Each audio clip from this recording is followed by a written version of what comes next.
How do I eat like a normal person?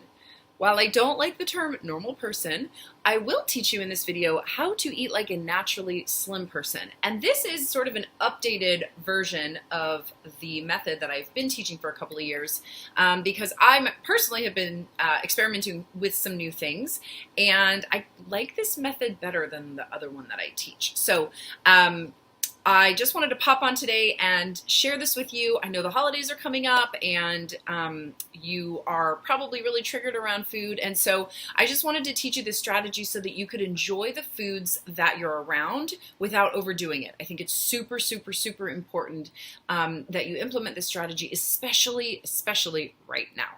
So I want to first start off by saying that the reason that I'm teaching this to you is because I woke up today with my period and I realized that I had been eating more sugar and carbs and fatty food in the last couple of days than I normally eat. Now, I do not shame myself for eating these foods.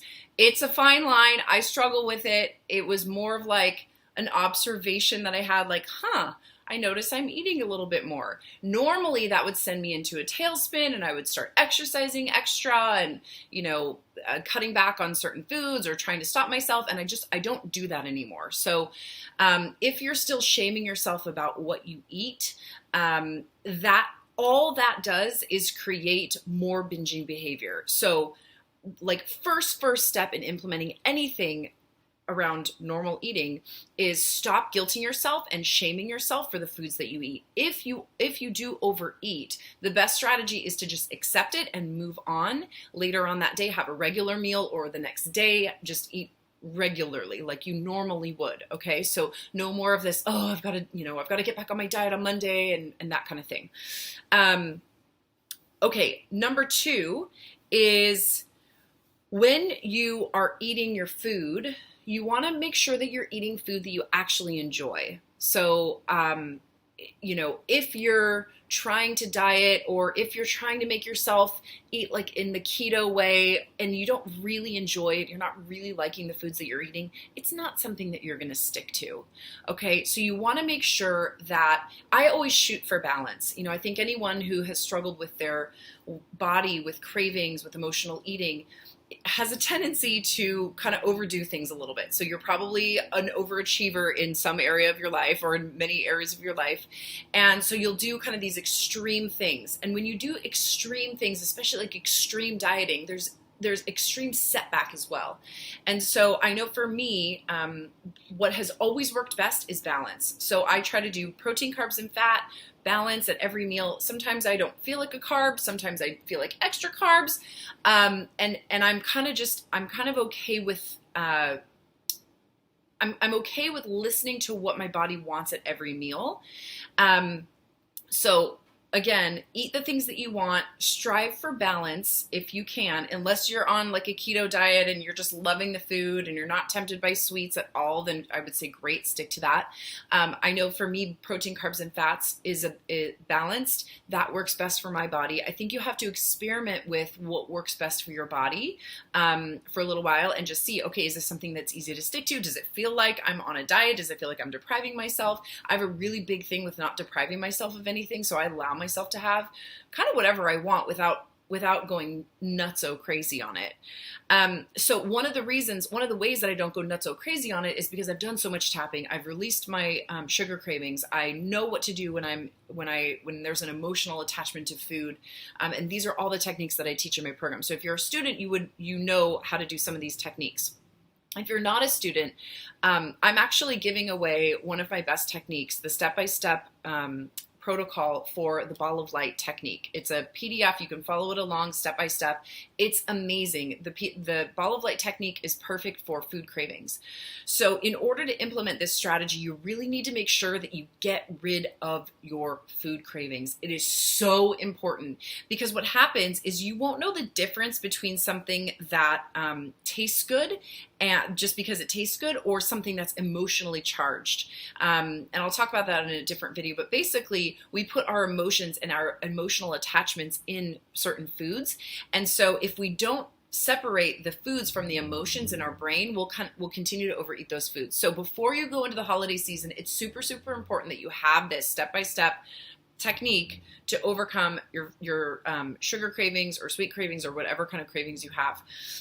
If you want this, just comment yes in the box below, and we will get that over to you. All right, so here's where the strategy kind of changes a little bit from what I have previously taught you. So while you're eating the foods that you like, that you're enjoying, what you want to do is you want to tune into the taste and the flavor. And you really want to savor every bite. Now, this is where it gets really cool. So I always recommend to eat slow. I don't always eat slow myself, though. And you can't always, well, I guess you could always eat slow. I don't know. It's just not always convenient to eat slow. So for me, sometimes I'm starving. I shovel a little bit too fast. But here's the cool thing that you can do. And even if you do eat fast, or if you are a fast eater, this is the cool way that you know when you're done. The food will stop tasting as good when your body no longer needs it. So all you have to do is really be tuned into how tasty is this right now. The first couple of bites you're going to notice are like super, super tasty. And then it'll kind of start to wane out a little bit. So play with this. This is a really, really fun practice to play with, because what it does is it allows you to like eat out at restaurants. I eat out at restaurants. I eat like pasta and fatty meals and things that I wouldn't normally allow myself to have. But when I use this strategy, I know that I won't overeat it. And so it gives me a variety of things that I can enjoy, and I know I'm not going to overeat it. So when you're eating these foods, you will notice that towards the end where your body doesn't need it anymore. So it's always different. Like for me, it's like, depending on if I've worked out, depending on if I'm on my period, depending on how much I've eaten that day, it always depends. So I'm not going to say after 6 or 7 bites, because it's always different. But at the end of your bites, it will kind of not taste like anything. So if you've been really tuned in and you've been really noticing how it tastes, and you're kind of noticing like the excitement and how good it feels when you're eating it, when you no longer need it, when your body no longer needs it, it will send you a signal that the food just won't taste as good anymore. So this, I would practice this on your own, because this is a little bit more difficult to do when you're out at like a dinner party and you're having conversation with people. So if you can have like 1 meal a day on your own, or 1 meal a week on your own, and just play with this, I think you will learn a lot. And like I said, it can give you the confidence to know that you're not going to overeat, even if you are eating something that you typically wouldn't eat, or that's like a little bit like sugary or starchy or carby, or, whatever those temptation foods are, those bad foods. They're not bad.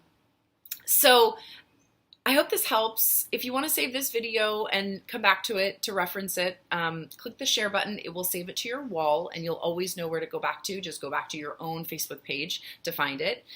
Again, if you want the step-by-step ball of light technique, this process of tuning into your hunger and tuning into the way that it tastes will not work as well if you still have food cravings. So you want to make sure that you get the ball of light technique and you actually do it on all your different food cravings. I'll make a separate video about how to do that. But if you want that step-by-step technique, just comment yes in the box below, and I will make sure to give that to you. Okay, I hope you have a fantastic holiday season. I hope this was helpful. If it is, tell me in the comments below, or if you have other questions, or if there's other things that are going on during the holidays that you want some help on, also tell me what it is so that I can make